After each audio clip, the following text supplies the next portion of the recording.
യജമാനനും കുടുംബവും വള്ളത്തിൽ കയറി കരപറ്റി. ആ പാവം നായയെ ആരും ഓർത്തില്ല. അത് പുരയുടെ പടിഞ്ഞാറേ ചരിവിൽ അവിടെയും ഇവിടെയൊക്കെ മണപ്പിച്ചിങ്ങനെ നടക്കുകയാണ്. വള്ളം നീങ്ങി, അത് അകലെയായി. ആ നായ മരണവെപ്രാളത്തോടെ അത് നോക്കി നിന്നു. നിസ്സഹായനായ ഒരു മനുഷ്യൻ്റെ ശബ്ദത്തോട് സാമ്യമുള്ള ഒരുപാട് ശബ്ദ പരമ്പരകൾ അതിങ്ങനെ പുറപ്പെടുവിച്ചു. ആരുണ്ടത് കേൾക്കാൻ? ഹലോ കൂട്ടുകാരെ, ഏവർക്കും മല്ലു നോവൽ കഫയിലേക്ക് സ്വാഗതം. ഇന്നത്തെ നമ്മുടെ പുസ്തകം തകഴി ശിവശങ്കര പിള്ളയുടെ വെള്ളപ്പൊക്കത്തിൽ എന്ന ചെറുകഥയാണ്. ഹൃദയഹാരിയായ ഈ ചെറുകഥ നിങ്ങൾ വായിച്ചിട്ടുണ്ടോ?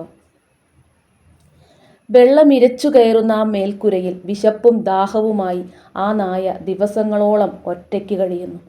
വള്ളങ്ങളിൽ കടന്നു പോകുന്ന മനുഷ്യരോട് അത് ദയനീയമായി നിലവിളിച്ച് സഹായം അഭ്യർത്ഥിക്കുന്നുണ്ട്. പക്ഷെ ആരും തന്നെ അതിനെ രക്ഷിക്കാൻ തയ്യാറാവുന്നില്ല. ഒടുവിൽ മേൽക്കുരയും തകർന്നു വീഴുന്നതോടെ ആ നായ പ്രളയജലത്തിൻ്റെ ഒഴുക്കിൽപ്പെടുകയാണ്. സ്വാർത്ഥതയുടെയും നിസ്സംഗതയുടെയും ലോകത്ത് മനുഷ്യൻ കാട്ടിക്കൂട്ടുന്ന ക്രൂരതകളും ഒപ്പം മൃഗങ്ങളുടെ നിസ്സഹായ അവസ്ഥയും ഈ കഥ തുറന്നുകാട്ടുന്നുണ്ട്. തൻ്റെ യജമാനു വേണ്ടി ആ നായ സർവ്വതും ത്യജിച്ചു. വായനക്കാരുടെ മനസ്സിൽ നൊമ്പരമായി മാറിയ ഹൃദയഹാരിയായ ചെറുകഥ. നിങ്ങൾക്ക് ഈ വീഡിയോ ഇഷ്ടമായാൽ ലൈക്ക് ആൻഡ് സബ്സ്ക്രൈബ്.